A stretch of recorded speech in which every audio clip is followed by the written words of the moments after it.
Yes, everybody, we are back in the Sacred Man Cave to run down a very particular list, as it is a new year, but I am not going anywhere near Texas Chainsaw 3D. Ladies and gentlemen, without further ado, the long-awaited annual Top 10 Best Movies of 2012. Coming in at number 10, The Dark Knight Rises.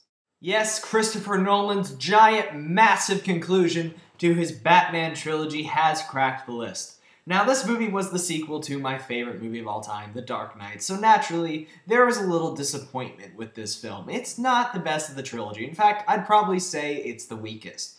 But there is no denying this is a grand, epic, fantastic conclusion to the Batman trilogy, where every single one of the movies are good. It continues with the great performances by Christian Bale and newcomers Anne Hathaway and Tom Hardy. It's got massive action scenes and a pretty good storyline. It doesn't hold up well under scrutiny. I agree with a lot of people. There's a ton of plot holes. You can fly an X-Wing through the plot holes in this movie. But the operatic, massive scale of this film and the excellent note that it concludes the trilogy on does make me think it is worthy enough to put on here at number 10. At number 9, 21 Jump Street.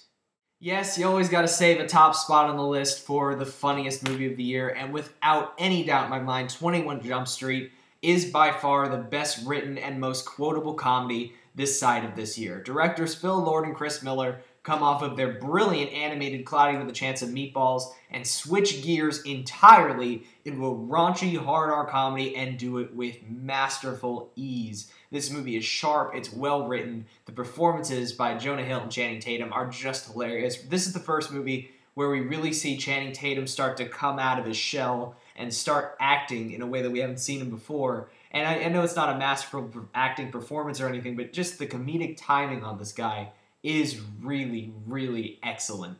And the movie it's constantly funny throughout. It's incredibly quotable. 21 Jump Street, number 9. And number 8, the superpowered teenage film Chronicle.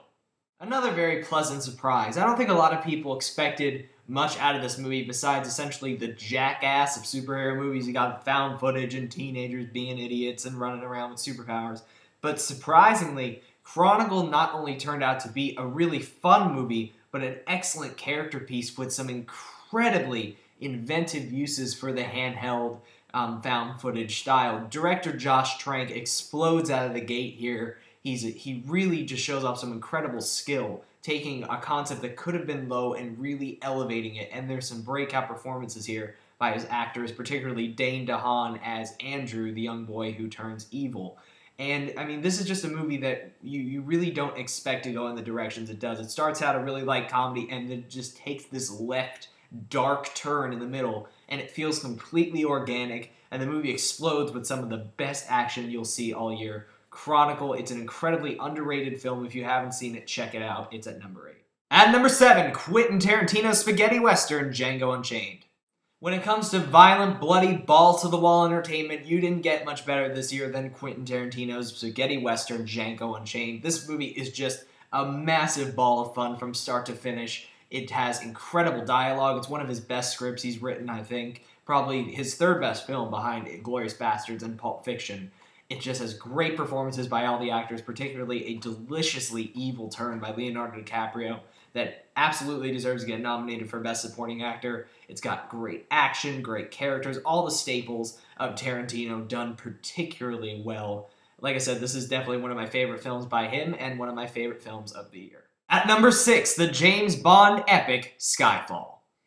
Yes, James Bond returns from the hell spawn that was Quantum of Solace in epic, wonderful style with this rich, vibrant, action-packed, beautifully shot film that really just blew everybody away when it came out. This is just an incredible film on top of being a good James Bond movie, and it's the most well-made. I'm sorry, it's the best directed James Bond movie we've ever got with this beautiful cinematography by Roger Deakins, the best sense of pathos we've ever gotten in a James Bond movie with exploring the relationship between Bond and M, and the relationship with him and the villain played by Javier Bardem in another role that deserves a Best Supporting Actor nomination, his role as the villain Silva. This is just a movie that explodes with pure entertainment. It's well made, it's fantastically fun. Daniel Craig gives his best performance as James Bond yet, And this is the first one of his that not only is a great movie, but a great Bond movie in general. And I would rank this up there with the very best in the Bond series. Wonderful, Skyfall, fantastic. At number 5, Silver Linings Playbook. This was a movie that I've been highly anticipating ever since I read the wonderful novel by Matthew Quick. And man, did David O. Russell just pull an incredible adaptation off with this film. Not only by capturing the spirit of the characters with his quick and funny dialogue that's just incredibly fun to watch, not only through the story that goes in all these weird, sweet directions that subverts the romantic comedy genre just enough to where it feels unique, but mainly due to the excellent performances by everybody in the cast. Bradley Cooper, Jennifer Lawrence, and Robert De Niro are all stellar in this film. My personal favorite being Bradley Cooper, who gives the best performance of his career here, and one that I really want him to win Best Actor this year. I know he probably won't. I really hope they don't give it to Daniel Day-Lewis again. Not that he wasn't good in Lincoln, just that I don't feel like that. There was no performance by an actor this year where I really felt their soul on the line as much as Bradley Cooper in this movie. And it's just an incredible movie all around that just it's funny, it's sweet, it's dramatic, it's everything you'd want in a drama. Silver Linings Playbook, fantastic. At number 4, Joss Whedon's superhero epic, The Avengers. This was pure and simple the most amazing movie experience I've ever had. It was like being at a football game with the crowd of people cheering and yelling at every single moment in the film. This movie is a marvel, and no pun intended. It really is. It's amalgamation of 4 separate franchises that worked well on their own, and it shows that you can make all of them work in one film. But beyond that, it's just a great movie in general. You've got all these great characters assembled together, again, no pun intended, that just they mesh so well. It's just this great team dynamic. Robert Downey Jr., Chris Evans, Chris Hemsworth, and Mark Ruffalo are all spectacular in the movie. It has the best climactic big battle sequence I've probably ever seen. It's an explosion of fun, funny and witty 100% of the time. Joss Whedon fired on all cylinders in this movie and delivered one of the greatest comic book movies of all time. But at number 3, The Amazing Spider-Man. Yes, I know about 90% of you want to chop my head off right now for putting this above The Avengers, but I can't hide it. I enjoyed this movie more. The Amazing Spider-Man is a beautiful retelling of the Spider-Man story. Now, let me give you a little background. I have been a Spider-Man fan all my life. He's been probably my favorite literary character just in general. Like, throughout my entire history as a film fan, as a reader, as everything, Spider-Man is the pinnacle for me. So, to see this version that, besides Spider-Man 2, not only blows the Tobey Maguire version completely and utterly out of the water, but just does this beautiful job at encapsulating the Spider-Man character while still adapting him to the modern age without changing who the character is. Andrew Garfield in this movie gives a magnetic performance as Peter Parker / Spider-Man, but my favorite aspect of this movie, and call me corny if you want, is that it never loses the sweetness factor for a second. This movie probably has the best romance you'll ever see in a superhero movie between Emma Stone and Andrew Garfield, Emma Stone playing Gwen Stacy. It's just beautifully directed. It's wonderfully made. Does it get a little cliche toward the end with the lizard as he's kind of a weak villain?